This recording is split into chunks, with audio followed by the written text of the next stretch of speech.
உன் வார்த்தைகள் கேட்கப்பட்டது என்று வேதவசனம் சொல்லுகிறது. வித்தியாசம் உண்டாகும்படி செய்வேன் என்று கர்த்தர் சொல்கிறார். நான் உன்னை வெறுத்து விடவில்லை என்று கர்த்தர் சொல்கிறார். இன்றைக்கு கர்த்தர் நமக்கு தருகிற ஒரு வார்த்தை வார்த்தை வார்த்தை உன் விண்ணப்பத்தையும் உன் வேண்டுதலையும் கேட்டேன் கேட்டேன் கேட்டேன்.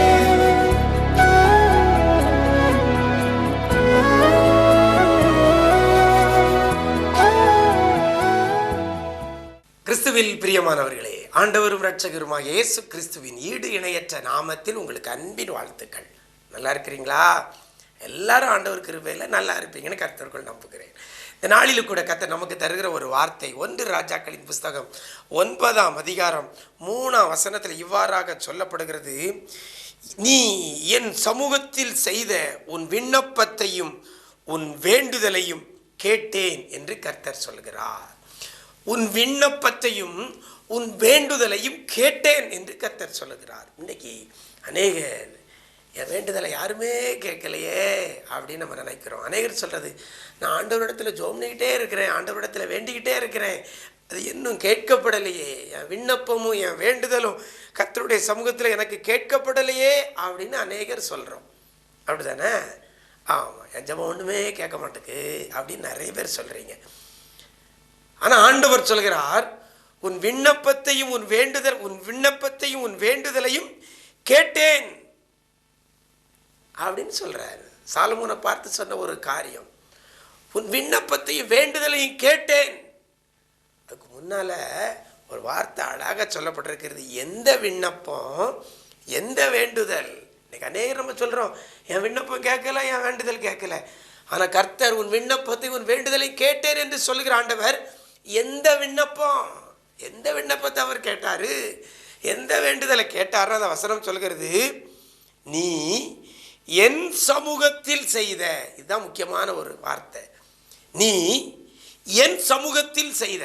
கர்த்தர் சொல்கிறார், நீ என் சமூகத்தில் செய்த விண்ணப்பத்தையும் வேண்டுதலையும் கேட்டேன். அப்படின்னா நம்ம யார் சமூகத்தில் விண்ணப்பம் பண்ணி வேண்டுதல் பண்ணிட்டு இருக்கிறோம்? இன்னைக்கு ஒரு கேள்வி கேட்டு பாருங்க.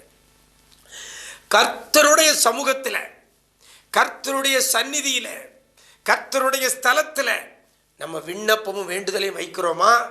இல்லை எங்கேயோ ஒரு இடத்துல என்னதோ செஞ்சுக்கிட்டு சும்மா விண்ணப்பம் வேண்டுதலையும் வச்சுக்கிட்டு இருக்கிறோமா?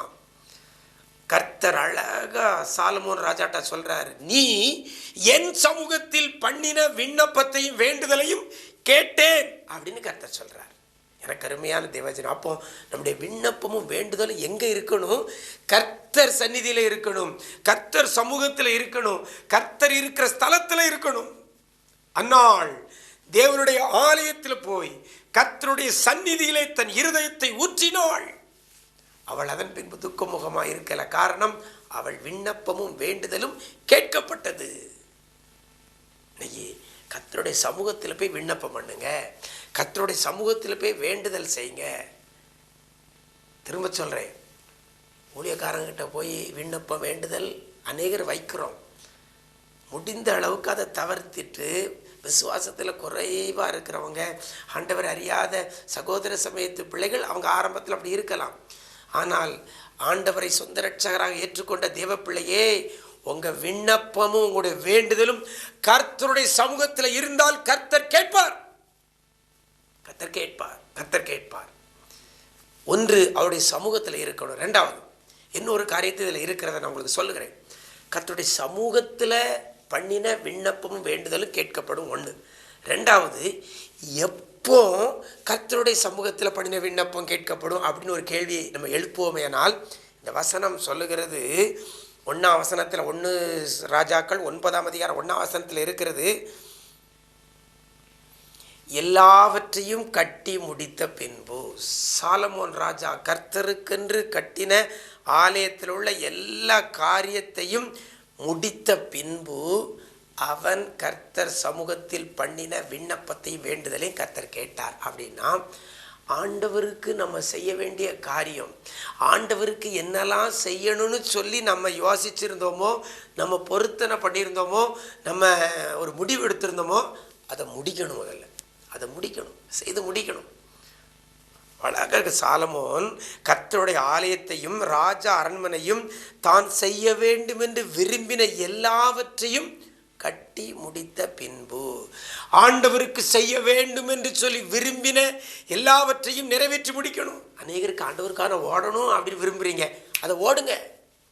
ஆண்டவருக்கு இதை செய்யணும் அப்படின்னு விரும்புகிறீங்க, அதை செய்யுங்க. ஆலயத்தில் போய் இந்த காரியத்தை நான் செய்யணும், ஊழியத்தில் இந்த காரியத்தை நான் செய்யணும்னு சொல்லி விரும்புகிறீங்க. அந்த விரும்பினதை நீங்கள் செய்து முடித்த பின்பு கர்த்தர் சமூகத்தில் என்ன விண்ணப்பத்தை வேண்டுதலை வைக்கிறீங்களோ அதை கர்த்தர் கேட்டருள்வார். இன்னைக்கு ஒன்று ஆண்டவர் சமூகத்தில் போய் விண்ணப்பம் பண்ணலை, வேண்டுதல் பண்ணலை. இன்னொன்று ஆண்டவருக்கு என்னெல்லாம் செய்யணும்னு சொல்லி நம்ம நினச்சோமோ விரும்பினோமோ அதை நம்ம செய்கிறதும் இல்லை. இந்த ரெண்டு காரியம் நம்ம இருக்கிறதுனால தான், இந்த ரெண்டு காரியத்தில் சரியில்லாதனால தான் நம்ம விண்ணப்பமும் நம்ம வேண்டுதலும் இதுவரைக்கும் கேட்கப்படவில்லை. என் விண்ணப்பம் கேட்கப்படலைன்னு சொல்கிறீங்களா? இந்த ரெண்டு காரியத்தில் உங்களை மாற்றிக்கொள்ளுங்கள். ஒன்று, கர்த்தருக்கு செய்ய விரும்பினதை செய்து முடிங்க. ரெண்டாவது, அவர் சமூகத்தில் விண்ணப்பத்தை வேண்டுதலை வைங்க. கர்த்தர் உங்கள் விண்ணப்பத்தை வேண்டுதலை கர்த்தர் கேட்டருள்வார். நாம் ஜெபிக்கலாமா? எங்களை நேசிக்கிற அன்பு நிறைந்த ஆண்டவரே, ஆசீர்வதிக்கப்பட்ட இந்த நல்ல நாளிலேயும் கூட ஆண்டவரே நல்ல ஒரு வார்த்தையை கொடுத்தீங்கப்பா. உன் விண்ணப்பத்தை உன் வேண்டுதலையும் கேட்டேன். எங்க? என் சமூகத்தில். எப்போ? கர்த்தருக்கு செய்ய வேண்டியதை செய்து முடித்த பின்பு. ஆண்டவரே, இந்த நாளில் கூட அர்ப்பணிக்கிற பிள்ளைகள், நிறைய பிள்ளைகள் அர்ப்பணிக்கிறாங்கப்பா. கர்த்தருக்கு என்று செய்ய விரும்பினதை நான் செய்து முடிப்பேன், கர்த்தருடைய சமூகத்தில் என் விண்ணப்பத்தையும் வேண்டுதலையும் வைப்பேன் என்று சொல்லுகிற ஒவ்வொரு பிள்ளைகளுடைய விண்ணப்பத்தை வேண்டுதலையும் என் ஆண்டவர் கேட்டு பிள்ளைகளுக்கு ஆசீர்வாதத்தை நீர் கொடுக்க போறதற்காக நன்றி செலுத்துகிறோம். இந்த நாள் முழுவதும் உடைய பிரசனத்தில் மூடிக்கொள்ளுங்க. நன்மையும் கிருபையும் தொடரட்டும். மீட்பர் இயேசுவின் மூலம் ஜெபிக்கிறோம் நல்ல பிதாவே, ஆமேன், ஆமேன். பிரியமானவர்களே, உங்க விண்ணப்பத்தையும் உங்க வேண்டுதலையும் கர்த்தர் கேட்க போகிறார். அநேகர் சாட்சியாக இருக்க போறீங்க. God bless you.